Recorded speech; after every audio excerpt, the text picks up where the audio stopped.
तो इस वक्त की बड़ी खबर आ रही है बरेली से। बरेली में प्रदर्शनकारियों पर लाठी चार्ज हुआ है। जुमे की नमाज के दौरान ये लाठी चार्ज हुआ है और इस वक्त जो बड़ी खबर है वो बरेली में प्रदर्शनकारियों पर लाठी चार्ज की है। जी हां, इस दौरान जुमे की नमाज चल रही थी और इसी दौरान बवाल हुआ, जिसके बाद से प्रदर्शनकारियों पर लाठी चार्ज किया गया है।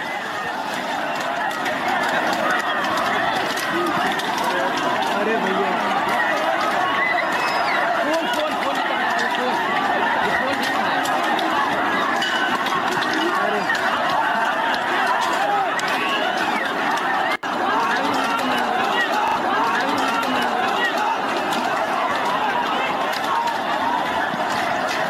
और इसी बड़ी खबर पर मानस हमारे साथ जुड़ गया है, सीधा उनका रुख करते हैं। मानस, तस्वीरों में साफ दिख रहा है कि इस वक्त जिस तरीके के हालात है उस पर पुलिस एक्शन ले रही है। क्या हुआ, किस तरीके का विवाद था जिसके बाद से पुलिस को यह कार्रवाई करनी पड़ी? देखिए, 12 वफात के बाद से उत्तर प्रदेश के अलग अलग हिस्सों में अगर आप देख रहे हैं तो एक नए किस्म का विवाद शुरू हो गया और इस विवाद के बाद ही जो मौलाना तौकीर रजा हैं उन्होंने आज एक प्रदर्शन का ऐलान किया था। तो बहुत सारे लोग आज जुमे की नमाज के बाद जमा हो गए थे और वो भीड़ बहुत ज़्यादा बढ़ने लगी। प्रशासन ने उनको रोकने का भी प्रयास किया था, लेकिन ऐसी तस्वीरें अगर आप देखेंगे तो उत्तर प्रदेश के तमाम जगहों पर आज इस तरीके से जुमे की नमाज के बाद कई जगहों पर प्रदर्शन हुए हैं और तमाम जगहों पर सिक्योरिटी फोर्सेस को भी अलर्ट किया गया था। लेकिन अचानक से जब भीड़ की संख्या बढ़ने लगी और समझाने के बाद भी जब प्रदर्शनकारी मानने को तैयार नहीं हुए तो उस वक्त जो मौजूदा फोर्स थी वहाँ पर उन्होंने अधिकारियों के निर्देश पर वहाँ लाठीचार्ज किया भीड़ को तितर-बितर करने के लिए। आपने देखा काफ़ी भीषण लाठीचार्ज हुआ है। तमाम लोग भगदड़ में मारे, तमाम लोगों के जूते चप्पल उनके सामान छूट गए। लेकिन जिस तरीके का माहौल उत्तर प्रदेश में एक बार फिर से बन रहा है, एक तरीके से कहा जाए कि जो हिंसा एक तरीके से शुरू हो गई है, इसको लेकर के प्रशासन को पहले से ही कुछ इनपुट था, अलर्ट था और इसी वजह से आज आप देखेंगे तो उत्तर प्रदेश में सिर्फ बरेली ही नहीं, सिर्फ लखनऊ ही नहीं, तमाम ऐसे जिले जो संवेदनशील कैटेगरी में आते हैं वहाँ पर पहले से ही फोर्स को काफ़ी बड़ी संख्या में तैनात किया गया था। ड्रोन से निगरानी की जा रही थी। मौलाना तौकीर रजा ने जो आह्वान किया था, इस बात की आशंका थी कि वहाँ पर भारी भीड़ जमा हो सकती है और वैसा हुआ भी।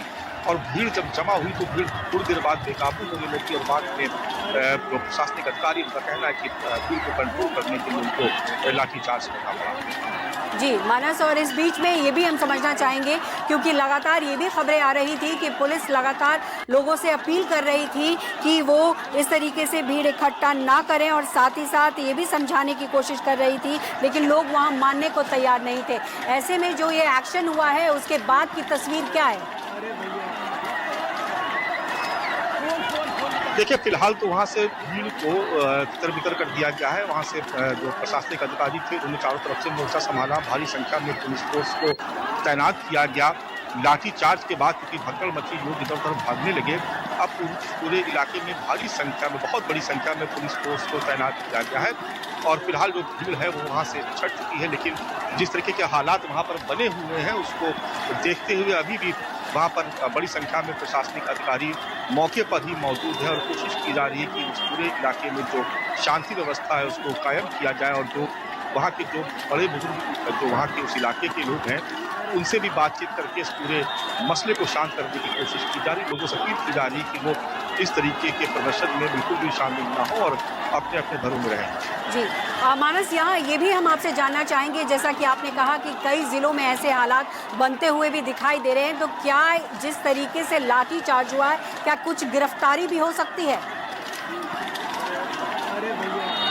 देखिए, निश्चित तौर पर इसमें गिरफ्तारी होने की संभावना है क्योंकि अब इस पूरे मामले में हो सकता है कि पुलिस की तरफ से FIR दर्ज हो और उसमें फिर कौन लोग थे, किन लोगों ने इतनी भीड़ वहाँ पर जमा की थी, हालात बेकाबू हो गए और वहाँ पर प्रदर्शनकारियों के साथ टकराव जैसी स्थिति पैदा हो गई।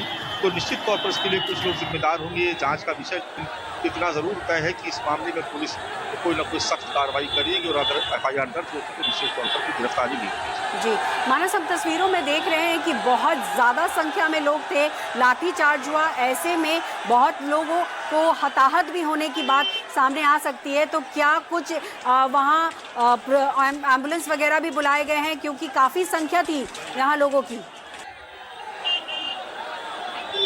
देखिए, पुलिस फोर्स की अंदाजा था, वहाँ पर आशंका थी इस बात की कि इस तरीके का वहाँ पर कोई उपद्रव या बवाल हो सकता है, इसलिए फोर्स पहले से अलर्ट थी। और वहाँ पर जाहिर सी बात है, जब इस तरीके की जब कभी सिचुएशन की आशंका होती है तो वहाँ पर जो मेडिकल स्टाफ है उसको भी रखा जाता है, एम्बुलेंस वगैरह भी रखी जाती है।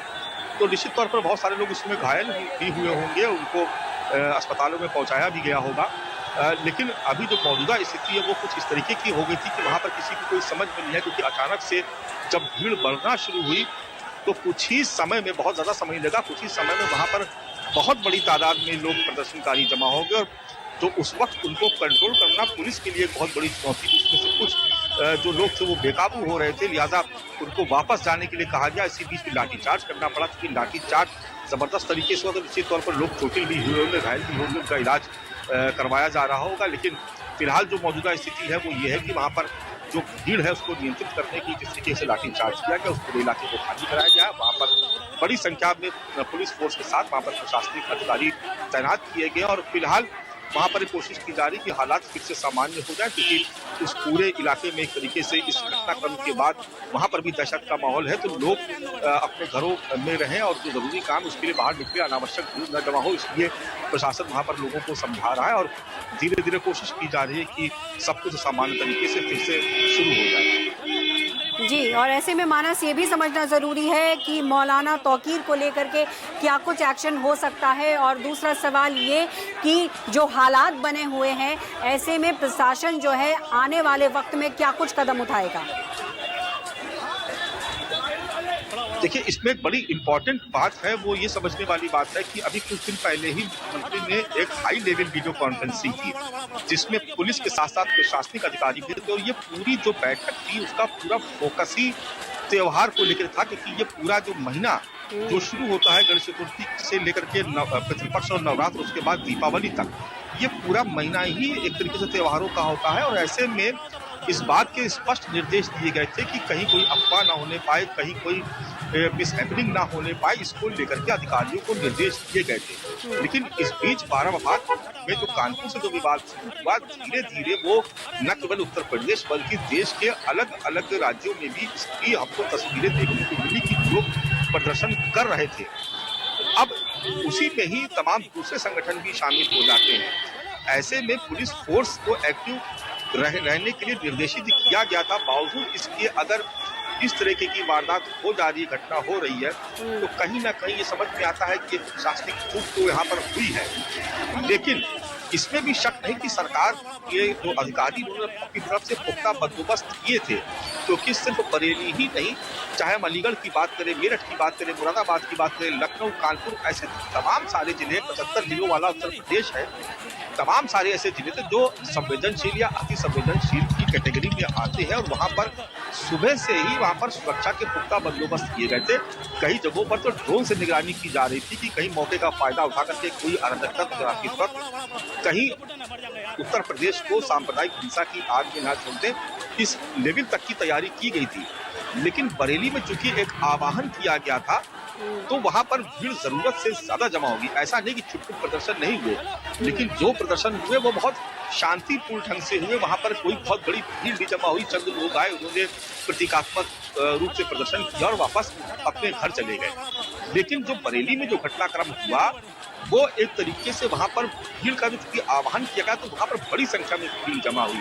और जब भीड़ जमा हुई तो उसके बाद वहां पर हालात बेकाबू होने लगे, लिहाजा इस लाठीचार्ज को वहां पर करना पड़ा। और आप देखेंगे कि इससे एक तनाव जैसी स्थिति उत्पन्न हुई। और फिलहाल अभी जो देखिए जो कोशिश हो रही है, क्योंकि बरेली को लेकर के एक्सपीरियंस प्रशासनिक अधिकारियों का भी बहुत अच्छा नहीं है। गुजरे वक्त में हमने देखा कि एक बहुत लंबे समय तक वहां पर सांप्रदायिक हिंसा चली, जिसको रोकना उस समय की सरकार के लिए काफी मुश्किल हो गया था। तो ऐसा नहीं था कि प्रशासन इन सब चीजों से अनभिज्ञ था, इसलिए उसने तैयारी कर भी रखी थी। लेकिन अभी कोशिश ये हो रही है कि सब कुछ सामान्य किया जाए, जिससे जो जिंदगी है बरेली के आम लोगों की, वो सामान्य रूप से अपने कामकाज के लिए जा सके। फिलहाल वहां पर स्थिति को कंट्रोल में किया गया और आगे देखा जा रहा है कि बहुत सारे शरारती तत्व ऐसे मौके का फायदा उठा करके लोगों को भड़काने का, लोगों को उन्माद की आग में झोंकने का काम करते हैं। तो ये भी प्रशासन के लिए चुनौती होगी कि जिस तरीके के हालात बरेली में पैदा ना होने पाए, क्योंकि फिर आने वाले वक्त में ये इससे निपटना थोड़ा सा और भी मुश्किल है। बिल्कुल, और तस्वीरें साफ बयां कर रही हैं कि क्या हालात थे। ऐसे में मानस बिहार में चुनाव भी हैं और हालात और इस तरीके से बने रहे तो जाहिर तौर पर आंच वहां तक भी आएगी।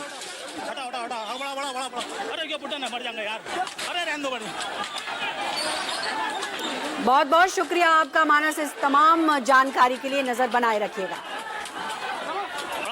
बढ़ा दो अंदर ही